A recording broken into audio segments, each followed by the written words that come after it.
ਜੈ ਮਸੀਹ ਜੀ।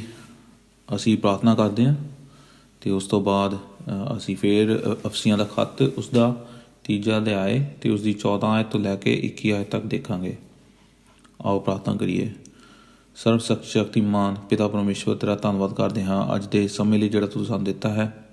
ਅਤੇ ਅਸੀਂ ਚਾਹੁੰਦੇ ਹਾਂ ਖੁਦਾਵੰਦ ਕਿ ਤੂੰ ਸਾਡੇ ਨਾਲ ਗੱਲਬਾਤ ਕਰ ਆਪਣੇ ਵਚਨ ਦੇ ਜ਼ਰੀਏ, ਅਤੇ ਜੋ ਵੀ ਅਸੀਂ ਅੱਜ ਗੱਲਾਂ ਸੁਣੀਏ ਉਹਨਾਂ ਗੱਲਾਂ ਨੂੰ ਅਸੀਂ ਆਪਣੀ ਜ਼ਿੰਦਗੀਆਂ ਦੇ ਵਿੱਚ ਇਸਤੇਮਾਲ ਕਰੀਏ ਤਾਂ ਕਿ ਤੇਰੇ ਨਾਮ ਨੂੰ ਮਹਿਮਾ ਮਿਲੇ। ਅਤੇ ਇਹ ਸਭ ਕੁਝ ਅਸੀਂ ਯਿਸੂ ਮਸੀਹ ਦੇ ਪਾਕ ਅਤੇ ਮਿੱਠੇ ਨਾਮ 'ਚ ਮੰਗਦੇ ਹਾਂ, ਆਮੀਨ। ਅਤੇ ਅੱਜ ਜੋ ਅਸੀਂ ਵਚਨ ਦੇਖਣ ਜਾ ਰਹੇ ਹਾਂ ਉਹ ਹੈ ਅਫਸੀਆਂ ਦਾ ਖੱਤ, ਉਸਦਾ ਤੀਜਾ ਅਧਿਆਇ ਅਤੇ ਉਸਦੀ 14 ਆਇਤ ਤੋਂ। ਅਤੇ ਮੈਂ ਪੜ੍ਹਾਂਗਾ। ਪੌਲੁਸ ਲਿਖਦਾ ਹੈ, ਫਿਰ ਇਸ ਕਾਰਨ ਮੈਂ ਉਸ ਪਿਤਾ ਦੇ ਅੱਗੇ ਆਪਣੇ ਗੋਡੇ ਨਿਵਾਉਂਦਾ ਹਾਂ ਜਿਸ ਤੋਂ ਆਕਾਸ਼ ਅਤੇ ਧਰਤੀ ਉਤਲੇ ਹਰੇਕ ਘਰਾਣੇ ਦਾ ਨਾਂ ਲਿਖਿਆ ਹੈ, ਭਈ ਉਹ ਆਪਣੇ ਪ੍ਰਤਾਪ ਦੇ ਧਨ ਅਨੁਸਾਰ ਤੁਹਾਨੂੰ ਇਹ ਦਾਨ ਕਰੇ ਜੋ ਤੁਸੀਂ ਉਹਦੇ ਆਤਮਾ ਦੇ ਰਾਹੀਂ ਅੰਦਰਲੀ ਇਨਸਾਨੀਅਤ ਵਿੱਚ ਸਮਰਥਾ ਨਾਲ ਬਲਵੰਤ ਬਣੋ, ਕਿ ਮਸੀਹ ਤੁਹਾਡੀਆਂ ਮਨਾਂ ਵਿੱਚ ਨਿਹਚਾ ਦੇ ਦੁਆਰਾ ਵਸੇ, ਤਾਂ ਜੋ ਪ੍ਰੇਮ ਵਿੱਚ ਗੱਡ ਕੇ ਅਤੇ ਠੁੱਕ ਕੇ ਤੁਸੀਂ ਸਾਰੇ ਸੰਤਾਂ ਸਣੇ ਇਸ ਗੱਲ ਨੂੰ ਚੰਗੀ ਤਰ੍ਹਾਂ ਸਮਝ ਸਕੋ ਭਈ ਕਿੰਨੀ ਹੀ ਚੌੜਾਈ, ਲੰਬਾਈ, ਉਚਾਈ ਅਤੇ ਡੂੰਘਾਈ ਹੈ, ਅਤੇ ਮਸੀਹ ਦੇ ਪ੍ਰੇਮ ਨੂੰ ਜੋ ਗਿਆਨ ਤੋਂ ਪਰੇ ਹੈ ਚੰਗੀ ਤਰ੍ਹਾਂ ਜਾਣ ਸਕੋ ਭਈ ਤੁਸੀਂ ਪਰਮੇਸ਼ਵਰ ਦੀ ਸਾਰੀ ਭਰਪੂਰੀ ਤੱਕ ਭਰਪੂਰ ਹੋ ਜਾਓ।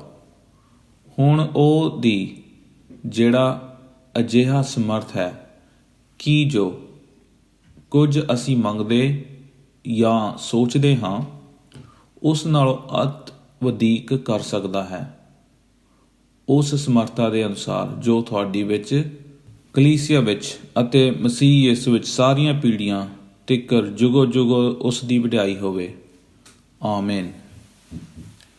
ਅਤੇ ਇਹ ਜੋ ਅੱਜ ਅਸੀਂ ਵਚਨ ਪੜ੍ਹਿਆ ਹੈ ਅਫਸੀਆਂ ਦਾ ਖੱਤ, ਉਸਦਾ ਤੀਜਾ ਅਧਿਆਇ ਅਤੇ ਉਸਦੀ 14 ਤੋਂ 21 ਆਇਤ ਤੱਕ। ਅਤੇ ਅੱਜ ਦਾ ਜੋ ਵਚਨ ਹੈ ਉਸਦਾ ਜੋ ਟਾਈਟਲ ਹੈ ਉਹ ਇਹ ਹੈ, ਖੁਦਾਵੰਦ ਦੇ ਗਿਆਨ ਅਤੇ ਸਿਆਣਪ ਵਿੱਚ ਵਧਣਾ। ਖੁਦਾਵੰਦ ਦੇ ਗਿਆਨ ਅਤੇ ਸਿਆਣਪ ਦੇ ਵਿੱਚ ਵੱਧ ਜਾਣਾ। ਅਤੇ ਜਿਵੇਂ ਅਸੀਂ ਪਿਛਲੇ ਹਫ਼ਤੇ ਦੇਖਿਆ ਕਿਵੇਂ ਯਹੋਵਾ ਨੇ, ਪਿਤਾ ਨੇ ਅਤੇ ਪੁੱਤਰ ਨੇ, ਯਿਸੂ ਮਸੀਹ ਨੇ ਜੋ ਦੀਵਾਰ ਯਹੂਦੀਆਂ ਦੇ ਵਿੱਚ ਅਤੇ ਜੋ ਦੀਵਾਰ ਗੈਰ ਯਹੂਦੀਆਂ ਦੇ ਵਿੱਚ, ਜੋ ਕਿ ਗੈਰ ਕੌਮਾਂ ਸਨ ਇਜ਼ਰਾਈਲ ਤੋਂ ਬਾਹਰ, ਉਹਨਾਂ ਵਿੱਚ ਜੋ ਇੱਕ ਦੀਵਾਰ ਬਣੀ ਹੋਈ ਸੀ, ਆਤਮਿਕ ਦੀਵਾਰ, ਉਹ ਯਿਸੂ ਮਸੀਹ ਨੇ ਕੀ ਢਾਹ ਦਿੱਤੀ।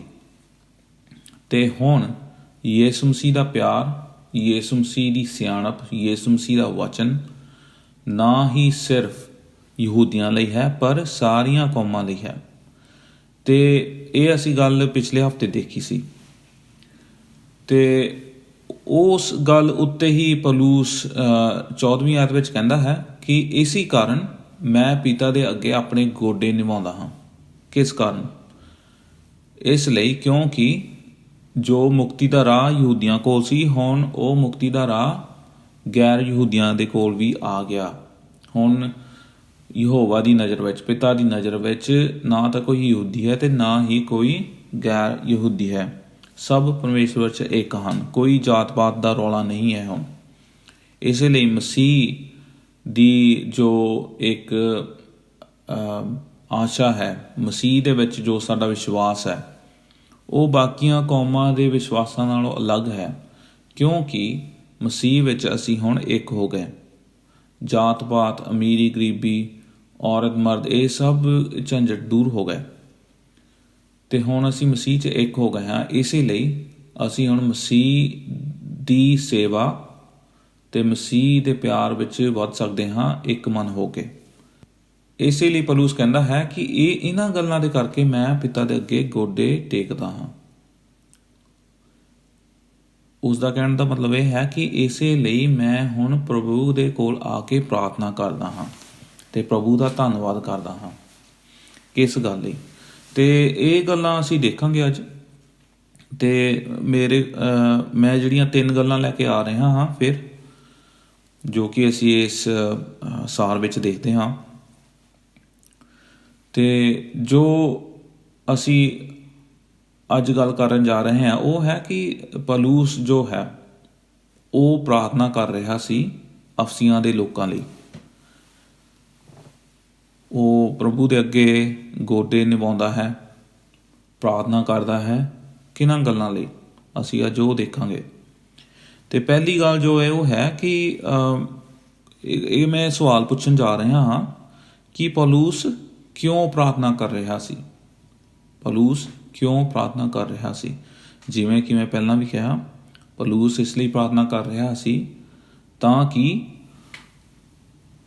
ਅਫਸੀਆਂ ਦੇ ਲੋਕ ਇਹ ਗੱਲ ਸਮਝਣ ਕਿ ਹੁਣ ਨਾ ਤਾਂ ਕੋਈ ਯਹੂਦੀ ਹੈ ਅਤੇ ਨਾ ਹੀ ਕੋਈ ਗੈਰ ਯਹੂਦੀ ਹੈ, ਸਭ ਮਸੀਹ ਦੇ ਵਿੱਚ ਇੱਕ ਹੋ ਗਏ ਹਨ। ਅਸੀਂ ਜਿਵੇਂ ਪੜ੍ਹਿਆ ਪਿਛਲੇ ਹਫ਼ਤੇ ਕਿ ਕਿਵੇਂ ਜੋ ਲੋਕ ਖੁਦਾਵੰਦ ਤੋਂ ਦੂਰ ਸੀ, ਜੋ ਲੋਕ ਖੁਦਾਵੰਦ ਦੇ ਨੇੜੇ ਸੀ, ਯਹੂਦੀ ਖੁਦਾਵੰਦ ਦੇ ਨੇੜੇ ਸੀ, ਗੈਰ ਯਹੂਦੀ ਖੁਦਾਵੰਦ ਤੋਂ ਦੂਰ ਸੀ, ਕਿਵੇਂ ਪ੍ਰਭੂ ਯਿਸੂ ਨੇ ਦੋਨਾਂ ਨੂੰ ਇਕੱਠਿਆਂ ਕਰ ਦਿੱਤਾ ਅਤੇ ਸਾਡੀ ਜੋ ਇੱਕ ਸੰਗਤ ਹੈ ਉਹ ਪਿਤਾ ਦੇ ਨਾਲ ਜੋੜ ਦਿੱਤੀ। ਇਸੇ ਲਈ ਅਸੀਂ ਹੁਣ ਖੁਦਾਵੰਦ ਦੇ ਨਾਲ ਜੁੜੇ ਹਾਂ ਅਤੇ ਖੁਦਾਵੰਦ ਦੀ ਸੇਵਕਾਈ ਕਰਦੇ ਹਾਂ ਅਤੇ ਖੁਦਾਵੰਦ ਦੇ ਨਾਮ ਨੂੰ ਹੋਰ ਲੋਕਾਂ ਤੱਕ ਪਹੁੰਚਾਉਂਦੇ ਹਾਂ। ਅਸੀਂ ਕਿਸੇ ਲੋਕ ਨੂੰ ਇਹ ਨਹੀਂ ਕਹਿੰਦੇ ਕਿ ਤੁਸੀਂ ਜਿੱਦਾਂ ਕਹਿੰਦੇ ਨਹੀਂ ਕਈ ਵਾਰੀ ਲੋਕਾਂ ਨੂੰ ਕਹਿੰਦੇ ਆ ਵੀ ਉਹ ਫੋਰਸ ਕਰਕੇ ਉਹਨਾਂ ਨੂੰ ਕਨਵਰਟ ਕਰਦੇ ਆ ਜਾਂ ਉਹਨਾਂ ਨੂੰ ਪੈਸੇ ਦੇ ਕੇ, ਲਾਲਚ ਦੇ ਕੇ ਕੋਈ ਇਨਸਾਨ ਉਹਨਾਂ ਦਾ ਧਰਮ ਤਬਦੀਲ ਕਰਦਾ ਹੈ।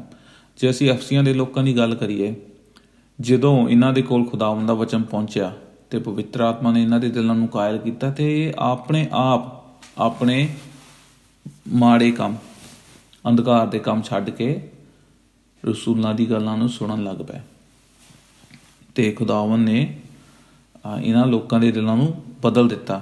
ਜਿਹੜੇ ਲੋਕ ਤਾਂ ਚੰਗੀ ਤਰ੍ਹਾਂ ਬਦਲੇ ਹਨ, ਜਿਹੜੇ ਲੋਕ ਖੁਦਾਵੰਦ ਦੇ ਦੁਆਰਾ ਬਚਾਏ ਗਏ ਹਨ, ਨਾ ਤਾਂ ਉਹਨਾਂ ਨੂੰ ਪੈਸੇ ਦਾ ਲਾਲਚ ਹੁੰਦਾ ਹੈ ਅਤੇ ਨਾ ਹੀ ਉਹਨਾਂ ਨੂੰ ਕੋਈ ਇਹ ਹੁੰਦਾ ਹੈ ਕਿ ਦੂਜੇ ਲੋਕ ਉਹਨਾਂ ਨਾਲੋਂ ਮਾੜੇ ਹਨ, ਕਿਉਂਕਿ ਪਵਿੱਤਰ ਆਤਮਾ ਉਹਨਾਂ ਦੀ ਜ਼ਿੰਦਗੀ 'ਚ ਕੰਮ ਕਰਨ ਲੱਗ ਪੈਂਦਾ ਹੈ ਅਤੇ ਉਹਨਾਂ ਨੂੰ ਮਾਫੀ ਮਿਲ ਜਾਂਦੀ ਹੈ ਪ੍ਰਭੂ ਯਿਸੂ ਮਸੀਹ ਦੇ ਬਲੀ ਦੀ ਦੁਆਰਾ।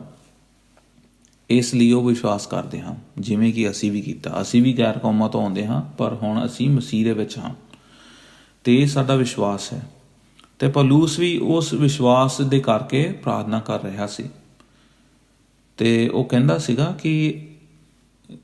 ਕਿ ਮੈਂ ਧੰਨਵਾਦ ਕਰਦਾ ਹਾਂ ਕਿ ਖੁਦਾਵੰਦ ਨੇ ਤੁਹਾਨੂੰ ਚੁਣ ਲਿਆ ਅਤੇ ਖੁਦਾਵੰਦ ਨੇ ਉਸ ਹਰੇਕ ਘਰਾਣੇ ਨੂੰ ਚੁਣਿਆ ਹੈ ਜੋ ਕਿ ਮਸੀਹ ਦੇ ਵਿੱਚ ਆਉਂਦਾ ਹੈ, ਜੋ ਕਿ ਮਸੀਹ ਦੇ ਨਾਲ ਜੁੜਿਆ ਹੈ। ਖੁਦਾਵੰਦ ਪ੍ਰਭੂ ਪਰਮੇਸ਼ਵਰ ਸਭ ਲੋਕਾਂ ਨੂੰ ਜਾਣਦਾ ਹੈ ਅਤੇ ਉਹ ਸਾਡੀਆਂ ਫੈਮਲੀਜ਼ ਨੂੰ ਵੀ ਜਾਣਦਾ ਹੈ, ਉਹ ਸਾਡੇ ਪਰਿਵਾਰਾਂ ਨੂੰ ਵੀ ਜਾਣਦਾ ਹੈ। ਪਰ ਉਸ ਤੋਂ ਵੀ ਵੱਡਾ ਇੱਕ ਪਰਿਵਾਰ ਹੈ, ਉਹ ਹੈ ਮਸੀਹ ਦਾ ਘਰਾਣਾ, ਮਸੀਹ ਦਾ ਪਰਿਵਾਰ। ਜਿਵੇਂ ਕਿ ਅਸੀਂ ਪਹਿਲੇ ਪਤਰਸ 'ਚ ਵੀ ਪੜ੍ਹਦੇ ਹਾਂ ਕਿ ਕਿਵੇਂ ਤਰ੍ਹਾਂ ਤਰ੍ਹਾਂ ਦੇ ਲੋਕ ਮਸੀਹ ਦੇ ਵਿੱਚ ਪਾਏ ਜਾਂਦੇ ਹਨ, ਪਰ ਉਹ ਹਰੇਕ ਲੋਕ, ਹਰੇਕ ਇਨਸਾਨ ਜੋ ਮਸੀਹ ਦੇ ਨਾਲ ਜੁੜਦਾ ਹੈ ਉਹ ਕੀ ਪਰਮੇਸ਼ਵਰ ਦੀ ਇੱਕ ਆਤਮਿਕ ਹੈਕਲ ਦੇ ਦੁਆਰਾ ਮੰਨਿਆ ਜਾਂਦਾ ਹੈ। ਹਰੇਕ ਇਨਸਾਨ ਜੋ ਮਸੀਹ ਦੇ ਨਾਲ ਜੁੜਿਆ ਹੈ ਉਹ ਮਸੀਹੀ ਭਾਈ ਭੈਣਾਂ ਦੇ ਨਾਲ ਵੀ ਜੁੜਿਆ ਹੈ। ਇਸ ਲਈ ਅਸੀਂ ਖੁਦਾਵੰਦ ਦਾ ਹੁਣ ਘਰਾਣਾ ਬਣ ਗਏ ਅਤੇ ਖੁਦਾਵੰਦ ਸਾਡੇ ਦਰਮਿਆਨ ਰਹਿੰਦਾ ਹੈ। ਅਤੇ ਇਸੇ ਲਈ ਅਫਸੀਆਂ ਦੇ ਵਿੱਚ ਅਸੀਂ ਪੜ੍ਹਦੇ ਹਾਂ ਕਿ ਪੌਲੁਸ ਕਹਿੰਦਾ ਹੈ ਕਿ ਮੈਂ ਪਿਤਾ ਦੇ ਅੱਗੇ, ਜੋ ਕਿ ਪਿਤਾ ਪਰਮੇਸ਼ਵਰ ਹੈ, ਪ੍ਰਭੂ ਯਿਸੂ ਮਸੀਹ ਦਾ ਪਿਤਾ ਹੈ, ਕਿਉਂਕਿ ਉਹਨੇ ਹੀ ਇਹ ਰਚਨਾ ਰਚੀ ਕਿ ਅਸੀਂ ਉਸ ਦੇ ਨਾਲ ਜੁੜ ਜਾਈਏ ਪ੍ਰਭੂ ਯਿਸੂ ਮਸੀਹ ਦੇ ਦੁਆਰਾ। ਉਹ ਕਹਿੰਦਾ ਹੈ ਕਿ ਇਸ ਪਿਤਾ ਪਰਮੇਸ਼ਵਰ ਦੇ ਮੂਹਰੇ ਆ ਕੇ ਮੈਂ ਆਪਣੇ ਗੋਡੇ ਨਿਵਾਉਂਦਾ ਹਾਂ, ਮੈਂ ਪ੍ਰਾਰਥਨਾ ਕਰਦਾ ਹਾਂ, ਜਿਸ ਨੇ ਸਾਰੇ ਆਕਾਸ਼ ਅਤੇ ਧਰਤੀ ਉੱਤੇ ਹਰੇਕ ਘਰਾਣੇ ਦਾ ਨਾਂ ਲਿਖਿਆ ਹੈ। ਉਸਨੂੰ ਪਤਾ ਹੈ ਤੁਹਾਡੇ ਪਰਿਵਾਰ ਬਾਰੇ ਵੀ ਅਤੇ ਮੇਰੇ ਪਰਿਵਾਰ ਬਾਰੇ ਵੀ। ਪਰ ਉਸਦਾ ਜੋ ਪਰਿਵਾਰ ਹੈ ਉਹ ਮਸੀਹ ਲੋਕਾਂ ਨਾਲ ਕੀ ਭਰਿਆ ਹੋਇਆ ਹੈ। ਕਈ ਵਾਰੀ ਸਾਨੂੰ ਆਪਣੇ ਪੁਰਾਣੇ ਪਰਿਵਾਰਾਂ ਨੂੰ ਛੱਡਣਾ ਪੈਂਦਾ ਹੈ। ਜਦੋਂ ਅਸੀਂ ਮਸੀਹ ਨੂੰ ਅਪਣਾਉਂਦੇ ਹਾਂ ਅਤੇ ਸਾਡੇ ਜੋ ਪਰਿਵਾਰ ਹਨ ਉਹ ਇਹ ਗੱਲ ਨੂੰ ਪਸੰਦ ਨਹੀਂ ਕਰਦੇ, ਪਰ ਸਾਨੂੰ ਇੱਕ ਵੱਡੇ ਪਰਿਵਾਰ ਵਿੱਚ ਸ਼ਾਮਿਲ ਕੀਤਾ ਜਾਂਦਾ ਹੈ। ਇਸ ਲਈ ਅਸੀਂ ਆਪਣੇ ਕਈ ਵਾਰੀ ਪੁਰਾਣੇ ਪਰਿਵਾਰਾਂ ਨੂੰ ਛੱਡਣਾ ਪੈਂਦਾ ਹੈ। ਅਸੀਂ ਇਹ ਨਹੀਂ ਚਾਹੁੰਦੇ ਕਿ ਅਸੀਂ ਉਹਨਾਂ ਨੂੰ ਨਾ ਬੁਲਾਈਏ ਜਾਂ ਉਹਨਾਂ ਦੇ ਨਾਲ ਗੱਲਬਾਤ ਨਾ ਕਰੀਏ, ਪਰ ਕਈ ਵਾਰੀ ਹੁੰਦਾ ਹੈ ਕਿ ਲੋਕ ਉਹਨਾਂ ਲੋਕਾਂ ਨਾਲ ਬੋਲਣਾ ਬੰਦ ਕਰ ਦਿੰਦੇ ਹਨ ਜੋ ਕਿ ਮਸੀਹ ਦੇ ਵਿੱਚ ਹਨ। ਮੈਂ ਕਿੰਨੇ ਪਰਿਵਾਰਾਂ ਨੂੰ ਜਾਣਦਾ ਹਾਂ ਜਦੋਂ ਉਹਨਾਂ ਪਰਿਵਾਰਾਂ ਦੇ ਲੋਕਾਂ ਨੇ ਮਸੀਹ ਨੂੰ ਅਪਣਾਇਆ ਅਤੇ ਉਹਨਾਂ ਦੇ ਖਾਨਦਾਨਾਂ ਨੇ ਉਹਨਾਂ ਨੂੰ ਤਿਆਗ ਦਿੱਤਾ। ਅਤੇ ਮਸੀਹ ਯਿਸੂ ਖੁਦ ਆਪ ਕਹਿੰਦਾ ਹੈ, ਜੇ ਤੁਸੀਂ ਮੈਨੂੰ ਪਿਆਰ ਕਰਦੇ ਹੋ ਤਾਂ ਕੀ ਇਹ ਸੰਸਾਰ ਤੁਹਾਨੂੰ ਨਫ਼ਰਤ ਕਰੇਗਾ। ਕਿਉਂਕਿ ਸੰਸਾਰ ਨੇ ਮੈਨੂੰ ਨਫ਼ਰਤ ਕੀਤੀ। ਪਰ ਪ੍ਰਭੂ ਦੇ ਪ੍ਰੇਮ ਵਿੱਚ ਅਸੀਂ ਅੱਗੇ ਵੱਧਦੇ ਜਾਂਦੇ ਹਾਂ ਅਤੇ ਇਸੇ ਲਈ ਪੌਲੁਸ ਵੀ ਪ੍ਰਾਰਥਨਾ ਕਰਦਾ ਹੈ, ਜੋ ਇਹ ਖੁਦਾ ਹੈ, ਜੋ ਇਹ ਪਰਮੇਸ਼ਵਰ ਹੈ ਜਿਸ ਨੇ ਇਹ ਕੰਮ ਕੀਤਾ, ਉਸ ਦੇ ਘਰਾਣੇ ਵਿੱਚ ਕੀ ਹੁਣ ਅਸੀਂ ਪਾਏ ਜਾਂਦੇ ਹਾਂ। ਇਸ ਲਈ ਉਹ ਪ੍ਰਾਰਥਨਾ ਕਰ ਰਿਹਾ ਸੀ। ਅਤੇ ਦੂਜੀ ਗੱਲ ਅਸੀਂ ਜਿਹੜੀ ਦੇਖਦੇ ਹਾਂ ਉਹ ਇਹ ਹੈ, ਪੌਲੁਸ ਕਿਸ ਗੱਲ ਬਾਰੇ ਪ੍ਰਾਰਥਨਾ ਕਰ ਰਿਹਾ ਸੀ। ਉਸਦਾ ਜੋ ਸਬਜੈਕਟ ਕੀ ਸੀ, ਪ੍ਰਾਰਥਨਾ ਕਰਨ ਦਾ ਇੱਕ ਜੋ ਉਸਨੇ ਇਰਾਦਾ ਬਣਾਇਆ ਸੀ, ਉਹ ਕਿਸ ਕੰਮਾਂ ਲਈ, ਕਿਹਦੇ ਵਾਸਤੇ ਪ੍ਰਾਰਥਨਾ ਕਰ ਰਿਹਾ ਸੀ। ਅਤੇ ਅਸੀਂ ਫਿਰ ਦੇਖਦੇ ਹਾਂ 16 ਆਇਤ ਵਿੱਚ ਕਿ ਭਈਓ ਆਪਣੇ ਪ੍ਰਤਾਪ ਦੇ ਧਨ ਅਨੁਸਾਰ ਤੁਹਾਨੂੰ ਇਹ ਦਾਨ ਕਰੇ ਜੋ ਤੁਸੀਂ ਉਹਦੇ ਆਤਮਾ ਦੇ ਰਾਹੀਂ ਅੰਦਰਲੀ ਇਨਸਾਨੀਅਤ ਵਿੱਚ ਸਮਰਥਾ ਨਾਲ ਬਲਵੰਤ ਬਣੋ। ਪੌਲੁਸ ਪ੍ਰਾਰਥਨਾ ਕਰ ਰਿਹਾ ਸੀ ਇਸ ਗੱਲ ਲਈ ਕਿ ਅਸੀਂ ਖੁਦਾਵੰਦ ਦੇ ਪ੍ਰਤਾਪ ਨੂੰ ਸਮਝ ਜਾਈਏ। ਖੁਦਾਵੰਦ ਦਾ, ਪਰਮੇਸ਼ਵਰ ਦਾ ਜੋ ਪ੍ਰਤਾਪ ਹੈ, ਜੋ ਉਸ ਦੀ ਗਲੋਰੀ ਹੈ, ਜੋ ਉਸ ਦਾ ਇੱਕ ਮਹਿਮਾ ਹੈ, ਉਸ ਨੂੰ ਅਸੀਂ ਕਿਵੇਂ ਸਮਝ ਸਕਦੇ ਹਾਂ। ਜਦੋਂ ਅਸੀਂ ਮਸੀਹ 'ਚ ਪਾਏ ਜਾਂਦੇ ਹਾਂ, ਜਦੋਂ ਅਸੀਂ ਮਸੀਹ ਦੇ ਨਾਲ ਜੁੜੇ ਹੋਏ ਹੁੰਦੇ ਹਾਂ ਅਤੇ ਸਾਡੀ ਜ਼ਿੰਦਗੀ ਵਿੱਚ ਪਵਿੱਤਰ ਆਤਮਾ ਕੰਮ ਕਰਦਾ ਹੈ, ਕਿਉਂਕਿ ਬਿਨਾਂ ਪਵਿੱਤਰ ਆਤਮਾ ਤੋਂ ਅਸੀਂ ਨਾ ਤਾਂ ਯਿਸੂ ਮਸੀਹ ਨੂੰ ਪ੍ਰਭੂ ਕਹਿ ਸਕਦੇ ਹਾਂ ਅਤੇ ਨਾ ਹੀ ਅਸੀਂ ਬਚਾਏ ਜਾ ਸਕਦੇ ਹਾਂ। ਇਹ ਪਵਿੱਤਰ ਆਤਮਾ ਹੀ ਹੈ ਜੋ ਸਾਡੀਆਂ ਅੱਖਾਂ ਨੂੰ ਖੋਲ੍ਹਦਾ ਹੈ ਅਤੇ ਸਾਨੂੰ ਪ੍ਰਭੂ ਯਿਸੂ ਮਸੀਹ ਦੇ ਨਾਲ ਜੋੜਦਾ ਹੈ। ਅਤੇ ਪੌਲੁਸ ਕਹਿੰਦਾ ਹੈ ਕਿ ਆਤਮਾ ਦੇ ਰਾਹੀਂ ਅੰਦਰਲੀ ਇਨਸਾਨੀਅਤ ਵਿੱਚ ਸਮਰਥਾ ਨਾਲ ਬਲਵੰਤ ਬਣੋ, ਕਿ ਅਸੀਂ ਪਰਮੇਸ਼ਰ ਦੇ ਪ੍ਰਤਾਪ ਨੂੰ ਸਮਝੀਏ ਅਤੇ ਉਸ ਦਾ ਜੋ ਇੱਕ ਆਤਮਿਕ ਇੱਕ ਸ਼ਕਤੀ ਕਹਿ ਲਓ, ਸਮਰਥਾ, ਸਟਰੈਂਥ, ਉਹਦੇ ਵਿੱਚ ਕੀ ਅਸੀਂ ਹੋਰ ਤਾਕਤਵਰ ਬਣ ਜਾਈਏ। ਹੁਣ ਸਾਡੀ ਜੋ ਤਾਕਤ ਹੈ ਮਸੀਹ ਦੇ ਵਿੱਚ, ਉਹ ਕੋਈ ਸਰੀਰਕ ਤਾਕਤ ਨਹੀਂ ਹੈ ਕਿ ਅਸੀਂ ਆਪਣੇ ਆਪ ਨੂੰ ਵੱਡਾ ਦਿਖਾਈਏ ਜਾਂ ਲੋਕਾਂ ਨੂੰ ਨੀਵਾਂ ਕਰ ਦਈਏ ਜਾਂ ਲੋਕਾਂ ਦੇ ਨਾਲ ਲੜੀਏ ਜਾਂ ਲੋਕਾਂ ਨੂੰ ਜਿਵੇਂ ਅਸੀਂ ਦੇਖਦੇ ਹਾਂ ਈਵਨ ਕਿ ਹੁਣ ਅਸੀਂ ਪੰਜਾਬ ਤੋਂ ਆਉਂਦੇ ਹਾਂ। ਜੇ ਤੁਸੀਂ ਕਈ ਵਾਰੀ ਤੁਸੀਂ ਦੇਖਦੇ ਹਾਂ ਜਾਂ ਗੀਤ ਸੁਣਦੇ ਹਾਂ ਪੰਜਾਬੀ, ਉਹਨਾਂ ਗਾਣਿਆਂ ਵਿੱਚ ਕੀ ਉਹ ਕਹਿੰਦੇ ਹੁੰਦੇ ਆ ਵੀ ਮੇਰੇ ਤੋਂ ਬਿਹਤਰ ਕੋਈ ਬੰਦਾ ਹੈ ਨਹੀਂ ਆ, ਨਾ ਹੀ ਮੇਰੇ ਤੋਂ ਬਿਹਤਰ ਕੋਈ ਕੁੜੀ ਆ ਜਾਂ ਮੇਰੇ ਤੋਂ ਬਿਹਤਰ ਕੋਈ ਔਰਤ ਆ। ਅੱਜ ਇਹ ਗਾਣੇ ਜਿੱਦਾਂ ਚੱਲਦੇ ਆ ਜਾਂ ਫਿਲਮਾਂ ਆਉਂਦੀਆਂ ਹਨ, ਮੋਸਟਲੀ ਮੈਸੇਜ ਇਹੀ ਹੁੰਦਾ ਵੀ ਅਸੀਂ ਸਾਰਿਆਂ ਨਾਲੋਂ ਵਧੀਆ ਹਾਂ, ਸਾਡੇ ਤੋਂ ਥੱਲੇ ਸਾਰੇ ਲੋਕ ਸਾਡੇ ਤੋਂ ਥੱਲੇ ਹਨ, ਅਸੀਂ ਵਧੀਆ ਹਾਂ। ਉਹਨਾਂ ਦੀ ਕਿਤਾਬਾਂ ਦੇ ਵਿੱਚ ਇਹ ਲਿਖਿਆ ਹੋਇਆ ਹੈ, ਉਹ ਇਸ ਕਰਕੇ ਉਹ ਗੱਲਾਂ ਕਰਦੇ ਹਨ। ਪਰ ਪ੍ਰਭੂ ਕਹਿੰਦਾ ਹੈ ਮੇਰੇ ਤੋਂ ਵੱਡਾ ਕੋਈ ਵੀ ਨਹੀਂ ਹੈ, ਮੇਰੇ ਪੁੱਤਰ ਯਿਸੂ ਮਸੀਹ ਤੋਂ ਉੱਤਮ ਕੋਈ ਨਹੀਂ ਹੈ।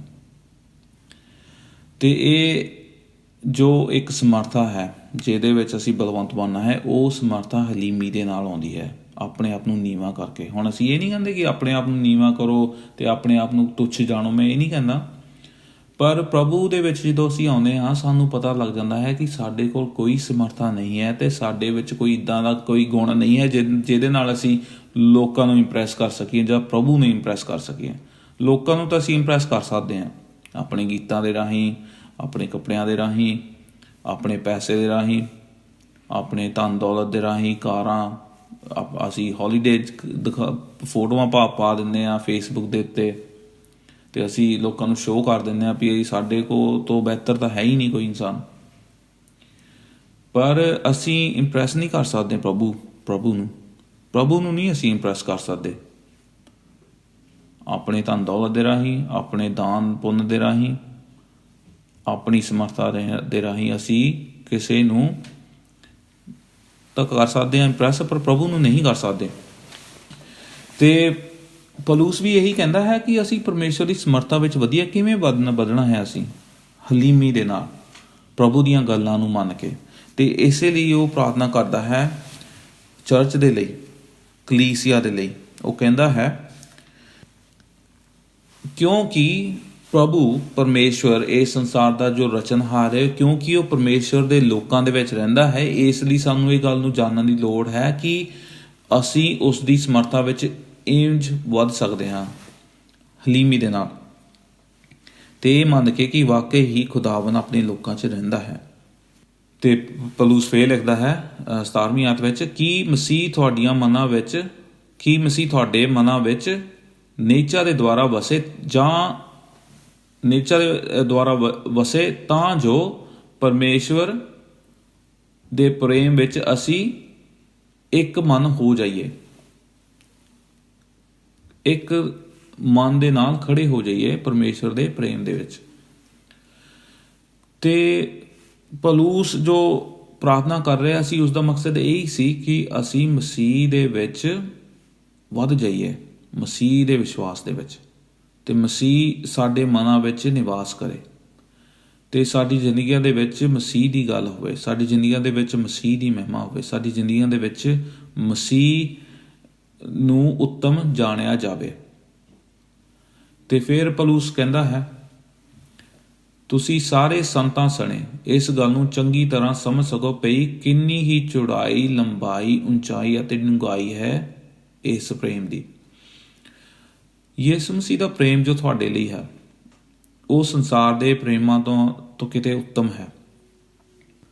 ਉਹ ਦੋਸਤਾਂ ਦੇ ਪ੍ਰੇਮ ਤੋਂ ਉੱਤੇ ਹੈ, ਘਰ ਵਾਲਿਆਂ ਦੇ ਪ੍ਰੇਮ ਤੋਂ ਉੱਪਰ ਹੈ, ਹਸਬੈਂਡ ਅਤੇ ਵਾਈਫ ਦੇ ਪ੍ਰੇਮ ਤੋਂ ਵੀ ਉੱਤਮ ਹੈ। ਕਿਉਂਕਿ ਪ੍ਰਭੂ ਯਿਸੂ ਮਸੀਹ ਦਾ ਜੋ ਪ੍ਰੇਮ ਹੈ ਉਹ ਬਹੁਤ ਹੀ ਨਿਰੋਇਆ ਹੈ। ਯਿਸੂ ਮਸੀਹ ਦੇ ਪ੍ਰੇਮ ਵਿੱਚ ਕੋਈ ਠੱਗੀ ਨਹੀਂ ਹੈ ਜਾਂ ਤਾਂ ਕੋਈ ਮੋਟਿਵ ਨਹੀਂ ਹੈ ਵੀ ਕਈ ਵਾਰੀ ਅਸੀਂ ਲੋਕਾਂ ਨੂੰ ਆਪਣਾ ਪਿਆਰ ਦਿਖਾਉਂਦੇ ਹਾਂ ਤਾਂ ਕਿ ਉਹਨਾਂ ਦੇ ਕੋਲੋਂ ਅਸੀਂ ਪਿਆਰ ਹਾਸਲ ਕਰ ਸਕੀਏ।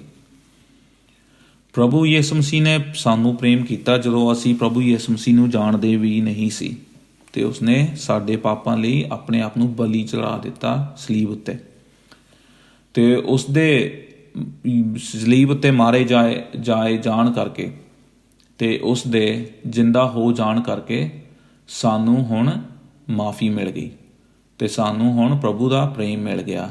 ਉਸ ਪ੍ਰੇਮ ਦੇ ਰਾਹੀਂ ਅਸੀਂ ਹੁਣ ਯਿਸੂ ਮਸੀਹ ਦੇ ਨਾਲ ਜੁੜੇ ਹਾਂ, ਅਤੇ ਯਿਸੂ ਮਸੀਹ ਦੇ ਨਾਲ ਜੋੜੇ ਜਾਣ ਕਰਕੇ ਅਸੀਂ ਹੁਣ ਸਵਰਗ ਦੇ ਰਾਜ ਦੇ ਅਧਿਕਾਰੀ ਬਣ ਜਾਂਦੇ ਹਾਂ, ਪ੍ਰਭੂ ਦੇ ਘਰਾਣੇ ਦੇ ਲੋਕ ਬਣ ਗਏ, ਕਿਉਂਕਿ ਯਿਸੂ ਮਸੀਹ ਨੇ ਆਪਣਾ ਪਿਆਰ ਸਾਡੇ ਉੱਤੇ ਕੀ ਨਿਸ਼ਾਵਰ ਕਰ ਦਿੱਤਾ।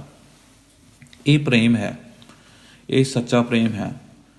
ਇਹਨੂੰ ਅਸੀਂ ਇੰਗਲਿਸ਼ ਵਿੱਚ ਅਨਕੰਡੀਸ਼ਨਲ ਲਵ ਕਹਿੰਦੇ ਹਾਂ, ਵੀ ਜਿਵੇਂ ਯਿਸੂ ਮਸੀਹ ਨੇ ਸਾਡੇ ਨਾਲ ਪਿਆਰ ਕੀਤਾ, ਹਾਲਾਂਕਿ ਅਸੀਂ ਉਸ ਪਿਆਰ ਦਾ ਮੁੱਲ ਨਹੀਂ ਮੋੜ ਸਕਦੇ, ਪਰ ਕਈ ਵਾਰੀ ਸਾਡੇ ਪਿਆਰ ਇੱਦਾਂ ਦੇ ਹੁੰਦੇ ਹਨ ਵੀ ਜੇ ਅਸੀਂ ਉਹਨਾਂ ਨੂੰ ਉਦੋਂ ਹੀ ਪਿਆਰ ਕਰਾਂਗੇ, ਉਦੋਂ ਹੀ ਉਹਨਾਂ ਦੀ ਰਿਸਪੈਕਟ ਕਰਾਂਗੇ ਜਦੋਂ ਉਹ ਸਾਡੀ ਰਿਸਪੈਕਟ ਵਾਪਸ ਕਰਨਗੇ। ਪ੍ਰਭੂ ਦਾ ਪ੍ਰੇਮ ਬਹੁਤ ਹੀ ਡੂੰਘਾ ਹੈ ਅਤੇ ਬਹੁਤ ਹੀ ਚੌੜਾ ਹੈ, ਬਹੁਤ ਹੀ ਉੱਚਾ ਹੈ ਅਤੇ ਬਹੁਤ ਹੀ ਲੰਬਾ ਹੈ, ਅਤੇ ਪ੍ਰਭੂ ਦੇ ਪ੍ਰੇਮ ਨੂੰ ਅਸੀਂ ਜਾਣਦੇ ਰਹਾਂਗੇ ਜੁਗੋ ਜੁਗਾਂਤਰ ਤੱਕ। ਸਦੀਪਕ ਜੀਵਨ ਵਿੱਚ ਅਸੀਂ ਇਹੀ ਗੱਲ ਨੂੰ ਦੇਖਦੇ ਰਹਾਂਗੇ ਕਿ ਕਿਵੇਂ ਪਰਮੇਸ਼ਵਰ ਨੇ ਸਾਨੂੰ ਆਪਣੇ ਨਾਲ ਜੋੜਿਆ ਆਪਣੇ ਪ੍ਰੇਮ ਦੇ ਨਾਲ, ਅਤੇ ਸਾਨੂੰ ਸਦੀਪਕ ਜੀਵਨ ਦੇ ਦਿੱਤਾ। ਪ੍ਰਭੂ ਦਾ ਪ੍ਰੇਮ ਸਮੁੰਦਰ ਤੋਂ ਡੂੰਘਾ ਹੈ ਅਤੇ ਆਕਾਸ਼ ਤੋਂ ਉੱਤੇ ਹੈ, ਅਤੇ ਧਰਤੀ ਨਾਲੋਂ ਵੀ ਵੱਡਾ ਹੈ। ਅਤੇ ਪੌਲੁਸ ਕਹਿੰਦਾ ਹੈ ਕਿ ਅਸੀਂ ਇਸ ਪ੍ਰੇਮ ਦੇ ਗਿਆਨ ਵਿੱਚ ਵੱਧ ਜਾਈਏ। ਜਦੋਂ ਅਸੀਂ ਇਸ ਪ੍ਰੇਮ ਦੇ ਗਿਆਨ 'ਚ ਵੱਧਦੇ ਹਾਂ ਅਤੇ ਸਾਡੀ ਸੇਵਕਾਈ ਦੇ ਵਿੱਚ ਨਵੀਂ ਤਾਜ਼ਗੀ ਆ ਜਾਂਦੀ ਹੈ। ਹੁਣ ਅਸੀਂ ਸੇਵਕਾਈ ਕਰਨ ਲੱਗ ਪੈਂਦੇ ਹਾਂ ਕਿਉਂਕਿ ਸਾਨੂੰ ਪਤਾ ਹੈ ਕਿ ਪ੍ਰਭੂ ਸਾਨੂੰ ਪ੍ਰੇਮ ਕਰਦਾ ਹੈ, ਅਤੇ ਉਹ ਚਾਹੁੰਦਾ ਹੈ ਅਸੀਂ ਉਸਦੇ ਕੰਮਾਂ 'ਚ ਅੱਗੇ ਵਧੀਏ, ਉਸਦੇ ਗਿਆਨ ਵਿੱਚ ਅੱਗੇ ਵਧੀਏ, ਉਸਦੀ ਸਿਆਣਪ ਵਿੱਚ ਅੱਗੇ ਵਧੀਏ। ਤੇ ਇਸ ਲਈ ਅਸੀਂ ਫਿਰ ਪੜ੍ਹਦੇ ਹਾਂ 19ਵੀਂ ਆਇਤ ਵਿੱਚ ਕਿ ਅਤੇ ਮਸੀਹ ਦੇ ਪ੍ਰੇਮ ਨੂੰ ਜੋ ਗਿਆਨ ਤੋਂ ਪਰੇ ਹੈ। ਪ੍ਰਭੂ ਯਿਸੂ ਮਸੀਹ ਦਾ ਜੋ ਪ੍ਰੇਮ ਹੈ ਉਹ ਇਸ ਸੰਸਾਰ ਤੋਂ ਪਰੇ ਹੈ। ਉਹ ਇਸ ਸੰਸਾਰ ਤੋਂ ਨਾ ਹੀ ਉੱਤਮ ਹੈ, ਪਰ ਉਹ ਇਸ ਸੰਸਾਰ ਦੇ ਪ੍ਰੇਮ ਤੋਂ ਬਿਲਕੁਲ ਅਲੱਗ ਹੈ। ਕਿਉਂ? ਜਿਵੇਂ ਕਿ ਮੈਂ ਪਹਿਲਾਂ ਵੀ ਕਿਹਾ, ਯਿਸੂ ਮਸੀਹ ਦੇ ਪ੍ਰੇਮ 'ਚ ਕੋਈ ਨਾ ਹੰਕਾਰ ਹੈ, ਨਾ ਕੋਈ ਸ਼ੋਅ ਆਫ ਹੈ। ਅਸਲੀ ਜੋ ਮੁੱਦਾ ਜਾਂ ਮੋਟਿਵ ਉਹ ਹੈ ਕਿ ਪ੍ਰਭੂ ਯਿਸੂ ਮਸੀਹ ਇਸ ਸੰਸਾਰ ਦੇ ਲੋਕਾਂ ਨੂੰ ਬਚਾਉਣਾ ਚਾਹੁੰਦਾ ਹੈ ਉਹਨਾਂ ਦੀ ਪਾਪ ਤੋਂ ਅਤੇ ਉਹਨਾਂ ਦੀ ਪਾਪ ਦੀ ਸਜ਼ਾ ਤੋਂ। ਅਤੇ ਇਹ ਗਿਆਨ ਉਹਨਾਂ ਲੋਕਾਂ ਤੋਂ ਪਰੇ ਹੈ ਜੋ ਕਿ ਮਸੀਹ ਦੇ ਵਿੱਚ ਨਹੀਂ ਹਨ। ਉਹ ਇਹ ਗੱਲ ਨੂੰ ਸਮਝ ਨਹੀਂ ਸਕਦੇ। ਕਈ ਵਾਰੀ ਅਸੀਂ ਗੱਲ ਕਰਦੇ ਹੁੰਦੇ ਹਾਂ, ਜਦੋਂ ਕਈ ਵਾਰੀ ਮੈਂ ਆਪਣੀ ਵਾਈਫ ਨਾਲ ਵੀ ਗੱਲ ਕਰਦਾ ਹੁੰਦਾ ਹਾਂ, ਕਈ ਵਾਰੀ ਅਸੀਂ ਸੋਚਦੇ ਹਾਂ ਵੀ ਉਹ ਲੋਕ ਕਿਉਂ ਨਹੀਂ ਵਿਸ਼ਵਾਸ ਕਰਦੇ, ਜਾਂ ਅਸੀਂ ਸੜਕਾਂ 'ਚ ਜਾ ਕੇ ਜਦੋਂ ਪ੍ਰਚਾਰ ਕਰਦੇ ਹਾਂ ਅਤੇ ਉਹ ਲੋਕ ਵਿਸ਼ਵਾਸ ਨਹੀਂ ਕਰਦੇ। ਕਿਉਂਕਿ ਉਹਨਾਂ ਦੀਆਂ ਅੱਖਾਂ ਹਾਲੇ ਖੁੱਲ੍ਹੀਆਂ ਨਹੀਂ ਹਨ। ਵਚਨ ਤਾਂ ਪਹੁੰਚ ਗਿਆ ਉਹਨਾਂ ਕੋਲ, ਪਰ ਉਹਨਾਂ ਦੀਆਂ ਅੱਖਾਂ ਦਿਲ ਦੀਆਂ ਨਹੀਂ ਖੁੱਲ੍ਹੀਆਂ। ਉਹ ਸਿਰਫ ਪਵਿੱਤਰ ਆਤਮਾ ਹੀ ਖੋਲ੍ਹ ਸਕਦਾ ਹੈ। ਅਤੇ ਪ੍ਰਾਰਥਨਾ ਕਰੋ ਕਿ ਜਦੋਂ ਅਸੀਂ ਲੋਕਾਂ ਨੂੰ ਵਚਨ ਦੱਸਦੇ ਹਾਂ ਕਿ ਉਹ ਪਰਮੇਸ਼ਵਰ ਦੇ ਪ੍ਰੇਮ ਨੂੰ ਸਮਝ ਜਾਣ, ਜਿਵੇਂ ਕਿ ਅਸੀਂ ਵੀ ਸਮਝ ਗਏ, ਪਰ ਅਸੀਂ ਵੀ ਉਦੋਂ ਹੀ ਸਮਝੇ ਜਦੋਂ ਪਵਿੱਤਰ ਆਤਮਾ ਨੇ ਸਾਡੀ ਜ਼ਿੰਦਗੀ 'ਚ ਕੰਮ ਕੀਤਾ। ਅਤੇ ਪਰਮੇਸ਼ਵਰ ਤੋਂ ਅੱਜ ਮੰਗਣ ਦੀ ਲੋੜ ਹੈ ਕਿ ਖੁਦਾਵੰਦ ਪਿਤਾ ਪਰਮੇਸ਼ਵਰ ਉਹਨਾਂ ਲੋਕਾਂ ਦੇ ਕੋਲ ਵੀ ਪਹੁੰਚੇ ਜਿਨ੍ਹਾਂ ਕੋਲ ਯਿਸੂ ਮਸੀਹ ਦਾ ਪ੍ਰੇਮ ਨਹੀਂ ਹੈ। ਅਤੇ ਇਹ ਪ੍ਰੇਮ ਬਹੁਤ ਹੀ ਉੱਚਾ ਹੈ। ਇਸ ਨੂੰ ਸਿਰਫ ਉਹੀ ਇਨਸਾਨ ਸਮਝ ਸਕਦਾ ਹੈ ਜੋ ਮਸੀਹ ਦੇ ਦੁਆਰਾ ਬਚਾਇਆ ਜਾਂਦਾ ਹੈ। ਅਤੇ ਇਹ ਮਸੀਹ ਦੇ ਪ੍ਰੇਮ ਨੂੰ ਜੋ ਗਿਆਨ ਤੋਂ ਪਰੇ ਹੈ ਚੰਗੀ ਤਰ੍ਹਾਂ ਜਾਣ ਸਕੋ ਭਈ ਤੁਸੀਂ ਪਰਮੇਸ਼ਵਰ ਦੀ ਸਾਰੀ ਭਰਪੂਰੀ ਤੱਕ ਭਰਪੂਰ ਹੋ ਜਾਓ। ਅਤੇ ਪ੍ਰਭੂ ਚਾਹੁੰਦਾ ਹੈ ਕਿ ਅਸੀਂ ਪਰਮੇਸ਼ਵਰ ਦਾ ਜੋ ਪ੍ਰੇਮ ਹੈ ਅਤੇ ਪਰਮੇਸ਼ਵਰ ਦੀ ਜੋ ਸਿਆਣਪ ਹੈ, ਉਸ ਦਾ ਗਿਆਨ ਹੈ, ਉਸ ਦੇ ਵਿੱਚ ਅਸੀਂ ਭਰਪੂਰ ਹੋ ਜਾਈਏ। ਅਤੇ ਜਦੋਂ ਅਸੀਂ ਭਰਪੂਰ ਹੋ ਜਾਂਦੇ ਹਾਂ, ਅਸੀਂ ਲੋਕਾਂ ਦੀ ਬਰਕਤ ਦਾ ਕਾਰਨ ਬਣ ਜਾਂਦੇ ਹਾਂ। ਅਸੀਂ ਲੋਕਾਂ ਨੂੰ ਇੱਕ ਮਸੀਹ ਦਾ ਜੋ ਪ੍ਰੇਮ ਹੈ ਉਸ ਦੇ ਨਾਲ ਜੋੜਨ ਵਿੱਚ ਮਦਦ ਕਰਦੇ ਹਾਂ।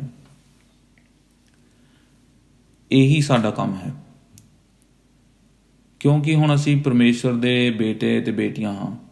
ਕਿਉਂਕਿ ਅਸੀਂ ਪਰਮੇਸ਼ਵਰ ਦੇ ਘਰਾਣੇ ਦੇ ਲੋਕ ਹਾਂ। ਅਸੀਂ ਚਾਹੁੰਦੇ ਹਾਂ ਕਿ ਦੂਸਰੇ ਲੋਕ ਵੀ ਜੋ ਕਿ ਪਰੇ ਹਨ, ਦੂਸਰੇ ਲੋਕ ਜੋ ਕਿ ਗਰੀਬ ਹਨ, ਮੈਂ ਗਰੀਬ ਦੀ ਗੱਲ ਕਰਦਾ ਵੀ ਆਤਮਿਕ ਗਰੀਬੀ ਜਿਹੜੀ ਹੈ, ਕਈ ਲੋਕ ਸਮਝਦੇ ਹਨ ਵੀ ਉਹ ਬਹੁਤ ਅਮੀਰ ਹਨ, ਉਹਨਾਂ ਦਾ ਕਲਚਰ ਬਹੁਤ ਅਮੀਰ ਹੈ।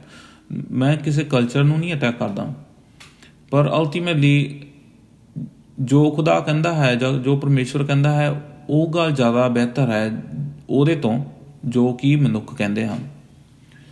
ਪ੍ਰਭੂ ਚਾਹੁੰਦਾ ਹੈ ਕਿ ਹਰੇਕ ਬੋਲੀ ਦੇ ਲੋਕ, ਹਰੇਕ ਕਲਚਰ ਦੇ ਲੋਕ ਪ੍ਰਭੂ ਯਿਸੂ ਮਸੀਹ ਨੂੰ ਜਾਣ, ਕਿਉਂਕਿ ਪ੍ਰਭੂ ਯਿਸੂ ਮਸੀਹ ਦੇ ਵਿੱਚ ਹੀ ਮਾਫੀ ਹੈ, ਉਹਦੇ ਕੋਲ ਹੀ ਸਦੀਵਕ ਜੀਵਨ ਹੈ।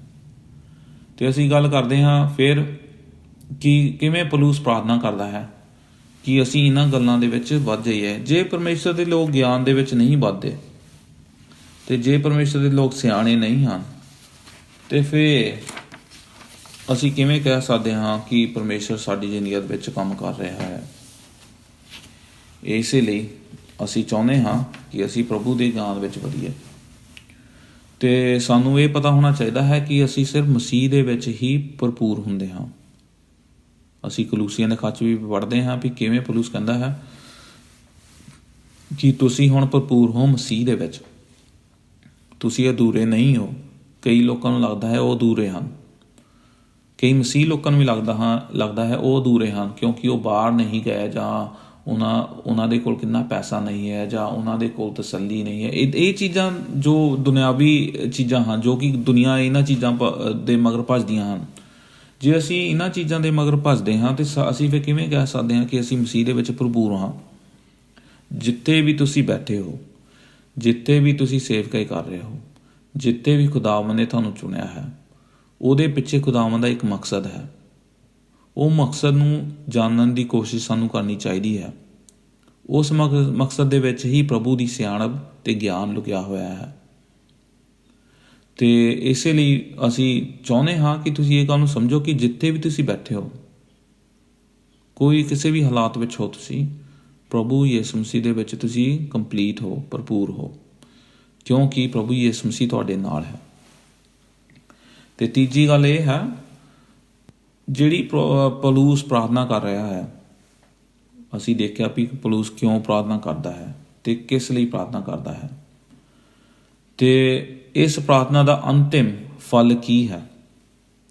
ਅਸੀਂ ਜੋ ਪ੍ਰਾਰਥਨਾ ਕਰਦੇ ਹਾਂ ਆਪਣੀ ਜ਼ਿੰਦਗੀ ਦੇ ਵਿੱਚ, ਉਸ ਦਾ ਅਸਲੀ ਫਲ ਕੀ ਹੋਣਾ ਚਾਹੀਦਾ ਹੈ, ਉਸ ਦਾ ਐਂਡ, ਉਸ ਦਾ ਜੋ ਅੰਤ ਹੈ ਉਹ ਕੀ ਹੋਣਾ ਚਾਹੀਦਾ ਹੈ, ਉਹ ਅਸੀਂ ਦੇਖਦੇ ਹਾਂ 20 ਤੇ 21 ਆਇਤ ਵਿੱਚ। ਉਹ ਪੌਲੁਸ ਕਹਿੰਦਾ ਹੈ ਫਿਰ, ਹੁਣ ਉਹਦੀ ਜਿਹੜਾ ਅਜਿਹਾ ਸਮਰਥ ਹੈ ਜੋ ਕਿ ਪਰਮੇਸ਼ਰ ਹੈ, ਕਿ ਜੋ ਕੁਝ ਅਸੀਂ ਮੰਗਦੇ ਜਾਂ ਸੋਚਦੇ ਹਾਂ ਉਸ ਨਾਲੋਂ ਅਤ ਵਧੀਕ ਕਰ ਸਕਦਾ ਹੈ, ਉਸ ਸਮਰੱਥਾ ਦੇ ਅਨੁਸਾਰ ਜੋ ਸਾਡੇ ਵਿੱਚ ਪਾਈ ਜਾਂਦੀ ਹੈ ਕਲੀਸਿਆ ਵਿੱਚ ਅਤੇ ਮਸੀਹ ਯਿਸੂ ਵਿੱਚ ਸਾਰੀਆਂ ਪੀੜ੍ਹੀਆਂ ਤੀਕਰ ਜੁਗੋ ਜੁਗ ਉਸ ਦੀ ਵਡਿਆਈ ਹੋਵੇ, ਆਮੀਨ। ਜੋ ਪੌਲੁਸ ਪ੍ਰਾਰਥਨਾ ਕਰ ਰਿਹਾ ਹੈ ਤੇ ਜੋ ਅੱਜ ਅਸੀਂ ਵੀ ਪ੍ਰਾਰਥਨਾ ਕਰਦੇ ਹਾਂ, ਉਸ ਦਾ ਅੰਤ ਇਹ ਹੈ ਕਿ ਪ੍ਰਭੂ ਦੀ ਵਡਿਆਈ ਹੋਵੇ। ਸਾਡੀਆਂ ਜ਼ਿੰਦਗੀਆਂ ਸਾਡੀਆਂ ਨਹੀਂ ਹਨ ਪਰ ਪ੍ਰਭੂ ਦੀਆਂ ਹਨ, ਤੇ ਜੇ ਅਸੀਂ ਸਾਡੀ ਜ਼ਿੰਦਗੀਆਂ ਦੇ ਵਿੱਚ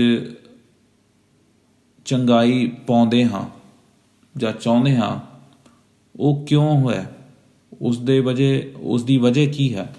ਉਸ ਦੀ ਵਜ੍ਹਾ ਇਹ ਹੈ ਕਿ ਅਸੀਂ ਪਰਮੇਸ਼ਰ ਦੇ ਨਾਮ ਨੂੰ ਮਹਿਮਾ ਦੇਣਾ ਚਾਹੁੰਦੇ ਹਾਂ, ਕਿਉਂਕਿ ਜਦੋਂ ਪਰਮੇਸ਼ਰ ਦੇ ਨਾਮ ਨੂੰ ਮਹਿਮਾ ਮਿਲਦੀ ਹੈ ਤੇ ਖੁਦਾਵੰਦ ਦੇ ਲੋਕ ਨੂੰ ਇੱਕ ਖੁਸ਼ੀ ਤੇ ਆਨੰਦ ਮਿਲਦਾ ਹੈ। ਉਹ ਖੁਦਾਵੰਦ ਦੇ ਨਾਲ ਜੋੜਦੇ ਹਨ ਤੇ ਖੁਦਾਵੰਦ ਨੂੰ ਮਹਿਮਾ ਦਿੰਦੇ ਹਨ, ਤੇ ਲੋਕ ਜੋ ਖੁਦਾਵੰਦ ਤੋਂ ਦੂਰ ਹੈ ਉਹ ਵੀ ਖੁਦਾਵੰਦ ਦੀ ਮਹਿਮਾ ਨੂੰ ਜਾਣਦੇ ਹਨ। ਤੇ ਇਸੇ ਨਾਲ ਹੀ ਖੁਦਾਵੰਦ ਯਿਸੂ ਮਸੀਹ ਦਾ ਨਾਮ ਮਹਾਨ ਮੰਨਿਆ ਜਾਂਦਾ ਹੈ ਤੇ ਖੁਦਾਵੰਦ ਦੇ ਨਾਲ ਲੋਕ ਜੁੜਦੇ ਹਨ ਤੇ ਉਹ ਬਚਾਏ ਜਾਂਦੇ ਹਨ। ਜਦੋਂ ਪਾਪੀ ਮਾਫੀ ਪਾਉਂਦੇ ਹਨ, ਜਦੋਂ ਸਾਡੇ ਪਾਪ ਮਾਫ ਹੋ ਜਾਂਦੇ ਹਨ ਤੇ ਅਸੀਂ ਖੁਦਾਵੰਦ ਦੇ ਨਾਲ ਜੁੜ ਜਾਂਦੇ ਹਾਂ, ਪ੍ਰਭੂ ਦੇ ਨਾਮ ਨੂੰ ਕੀ ਮਹਿਮਾ ਮਿਲਦੀ ਹੈ।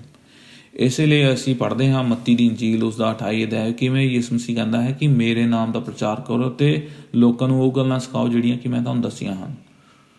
ਜਦੋਂ ਅਸੀਂ ਲੋਕਾਂ ਨੂੰ ਚੇਲੇ ਬਣਾਉਂਦੇ ਹਾਂ, ਲੋਕਾਂ ਨੂੰ ਖੁਦਾਵੰਦ ਦੇ ਬਾਰੇ ਦੱਸਦੇ ਹਾਂ, ਉਦੋਂ ਖੁਦਾਵੰਦ ਦੇ ਨਾਮ ਨੂੰ ਮਹਿਮਾ ਮਿਲਦੀ ਹੈ ਤੇ ਉਹ ਮਹਿਮਾ ਸਦੀਪਕ ਮਹਿਮਾ ਹੈ। ਉਹ ਮਹਿਮਾ ਦਾ ਅੰਤ ਕਦੀ ਵੀ ਨਹੀਂ ਹੋਵੇਗਾ, ਕਿਉਂਕਿ ਅਸੀਂ ਜਦੋਂ ਸਵਰਗ ਵਿੱਚ ਹੋਵਾਂਗੇ ਖੁਦਾਵੰਦ ਦੇ ਨਾਲ, ਅਸੀਂ ਇਹ ਗੱਲਾਂ ਨੂੰ ਹਮੇਸ਼ਾ ਹਮੇਸ਼ਾ ਤੱਕ ਯਾਦ ਰੱਖਾਂਗੇ। ਕਿਵੇਂ ਖੁਦਾਵੰਦ ਨੇ ਸਾਨੂੰ ਬਚਾ ਲਿਆ ਨਰਕ ਦੀ ਸਜ਼ਾ ਤੋਂ, ਪਾਪਾਂ ਦੀ ਸਜ਼ਾ ਤੋਂ, ਪਾਪਾਂ ਦੇ ਚੁੰਗਲ ਤੋਂ, ਅੰਧਕਾਰ ਦੇ ਚੁੰਗਲ ਤੋਂ ਖੁਦਾਵੰਦ ਨੇ ਸਾਨੂੰ ਬਚਾ ਲਿਆ ਤੇ ਸਾਨੂੰ ਕਲੀਸਿਆ ਦੇ ਨਾਲ ਜੋੜ ਦਿੱਤਾ। ਖੁਦਾਵੰਦ ਦੇ ਘਰਾਣੇ ਦੇ ਨਾਲ ਹੁਣ ਅਸੀਂ ਜੁੜ ਗਏ ਹਾਂ, ਜਿਹਦੇ ਵਿੱਚ ਖੁਦਾਵੰਦ ਖੁਦ ਆਪ ਰਹਿੰਦਾ ਹੈ। ਇਸ ਗਿਆਨ ਵਿੱਚ ਸਾਨੂੰ ਵਧਣ ਦੀ ਲੋੜ ਹੈ। ਸਾਡੀ ਜ਼ਿੰਦਗੀਆਂ ਦਾ ਮਕਸਦ ਕੀ ਹੈ? ਸਾਡੀ ਜ਼ਿੰਦਗੀਆਂ ਦਾ ਮਕਸਦ ਇਹ ਨਹੀਂ ਹੈ ਕਿ ਅਸੀਂ ਸਵੇਰੇ ਉੱਠੀਏ ਤੇ ਸ਼ਾਮ ਨੂੰ ਸੌਂ ਜਾਈਏ ਤੇ ਉਹ ਸੇਮ ਓਲਡ ਰੂਟੀਨ, ਤੇ ਕੋਈ ਜ਼ਿੰਦਗੀ 'ਚ ਸਮਰਥਾ ਨਹੀਂ, ਕੋਈ ਜ਼ਿੰਦਗੀ ਦੇ ਵਿੱਚ ਇੱਕ ਗੋਲ ਨਹੀਂ ਹੈ। ਪਰ ਸਾਡੀ ਜ਼ਿੰਦਗੀਆਂ ਦਾ ਇੱਕ ਮਕਸਦ ਹੈ। ਸਾਡੀ ਜ਼ਿੰਦਗੀ ਦਾ ਮਕਸਦ ਇਹ ਹੈ ਕਿ ਅਸੀਂ ਖੁਦਾਵੰਦ ਦੀ ਮਹਿਮਾ ਦੇ ਲਈ ਹੋਰ ਤੋਂ ਹੋਰ ਅੱਗੇ ਵਧੀਏ ਮਸੀਹ ਕੰਮਾਂ ਵਿੱਚ ਤੇ ਮਸੀਹ ਦੀ ਸਿਆਣਪ ਵਿੱਚ ਤੇ ਮਸੀਹ ਦੇ ਪ੍ਰੇਮ ਵਿੱਚ ਤੇ ਮਸੀਹ ਦੇ ਗਿਆਨ ਵਿੱਚ। ਤੇ ਅਸੀਂ ਇਹ ਗਿਆਨ ਵਿੱਚ ਉਦੋਂ ਹੀ ਵੱਧ ਸਕਦੇ ਹਾਂ ਜਦੋਂ ਖੁਦਾਵੰਦ ਸਾਡੀ ਜ਼ਿੰਦਗੀਆਂ ਵਿੱਚ ਰਹਿੰਦਾ ਹੈ ਤੇ ਪਵਿੱਤਰ ਆਤਮਾ ਸਾਡੀ ਜ਼ਿੰਦਗੀਆਂ 'ਚ ਕੰਮ ਕਰਦਾ ਹੈ ਤੇ ਪ੍ਰਭੂ ਦਾ ਪ੍ਰੇਮ ਸਾਡੀ ਜ਼ਿੰਦਗੀਆਂ 'ਚ ਹੁੰਦਾ ਹੈ। ਤੇ ਅਸੀਂ ਕਿਵੇਂ ਇਹ ਗਿਆਨ, ਪ੍ਰੇਮ ਤੇ ਸਿਆਣਪ 'ਚ ਵੱਧ ਸਕਦੇ ਹਾਂ? ਅਸੀਂ ਵੱਧ ਸਕਦੇ ਹਾਂ ਪ੍ਰਾਰਥਨਾ ਦੇ ਵਿੱਚ। ਅਸੀਂ ਪ੍ਰਭੂ ਦੇ ਕੋਲ ਆ ਕੇ ਪ੍ਰਾਰਥਨਾ ਕਰ ਸਕਦੇ ਹਾਂ। ਅਸੀਂ ਖੁਦਾਵੰਦ ਦੇ ਵਚਨ ਨੂੰ ਪੜ੍ਹ ਸਕਦੇ ਹਾਂ ਤੇ ਉਸ ਦੀ ਸਮਝ ਵਿੱਚ ਵੱਧ ਸਕਦੇ ਹਾਂ ਤੇ ਖੁਦਾਵੰਦ ਤੋਂ ਮੰਗ ਸਕਦੇ ਹਾਂ ਕਿ ਇਹ ਵਚਨ ਨੂੰ ਅਸੀਂ ਹੁਣ ਆਪਣੀ ਜ਼ਿੰਦਗੀ 'ਚ ਕਿਵੇਂ ਇਸਤੇਮਾਲ ਕਰੀਏ।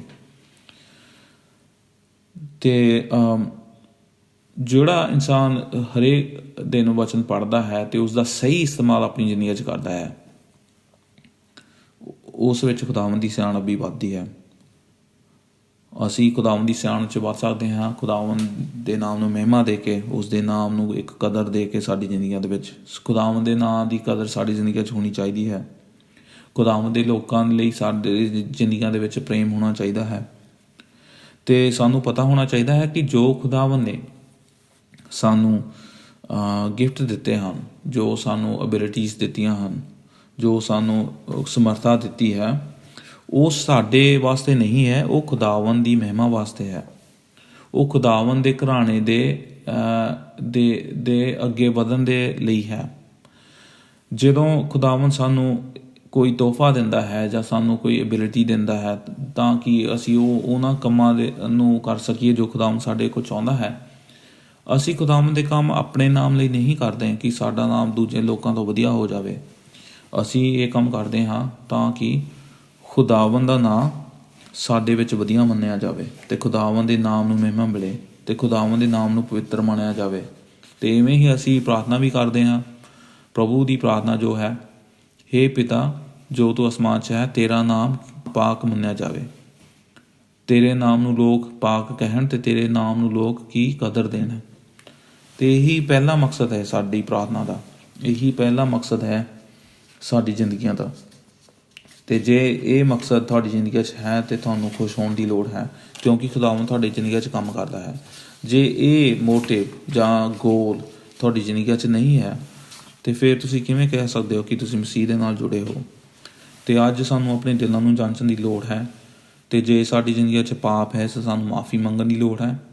ਅਤੇ ਜੇ ਅਸੀਂ ਕੰਮ ਸਹੀ ਕਰ ਰਹੇ ਹਾਂ ਤਾਂ ਸਾਨੂੰ ਖੁਦਾਵੰਦ 'ਚ ਆਨੰਦਿਤ ਰਹਿਣ ਦੀ ਲੋੜ ਹੈ। ਸਾਨੂੰ ਹੰਕਾਰੀ ਹੋਣ ਦੀ ਲੋੜ ਨਹੀਂ ਹੈ, ਪਰ ਸਾਨੂੰ ਖੁਦਾਵੰਦ 'ਚ ਆਨੰਦਿਤ ਹੋਣ ਦੀ ਲੋੜ ਹੈ, ਕਿਉਂਕਿ ਖੁਦਾਵੰਦ ਸਾਡੀ ਜ਼ਿੰਦਗੀ 'ਚ ਕੰਮ ਕਰਦਾ ਹੈ। ਇਸੇ ਲਈ ਪੌਲੂਸ ਵੀ ਪ੍ਰਾਰਥਨਾ ਕਰਦਾ ਹੈ ਅਫਸੀਆਂ ਦੇ ਲੋਕਾਂ ਲਈ ਕਿ ਉਹ ਵੀ ਖੁਦਾਵੰਦ ਦੀ ਸਿਆਣਪ ਅਤੇ ਗਿਆਨ 'ਚ ਵੱਧ ਸਕੋ। ਅਤੇ ਅੱਜ ਮੇਰੀ ਵੀ ਇਹੀ ਪ੍ਰਾਰਥਨਾ ਹੈ ਕਿ ਤੁਸੀਂ ਵੀ ਖੁਦਾਵੰਦ ਦੀ ਸਿਆਣਪ, ਗਿਆਨ ਅਤੇ ਪ੍ਰੇਮ 'ਚ ਅੱਗੇ ਤੋਂ ਅੱਗੇ ਵੱਧ ਸਕੋ। ਖੁਦਾਵੰਦ ਤੁਹਾਨੂੰ ਸਾਰਿਆਂ ਨੂੰ ਇਸ ਵਚਨ ਦੇ ਜ਼ਰੀਏ ਬਰਕਤ ਦੇਵੇ। ਆਮੀਨ।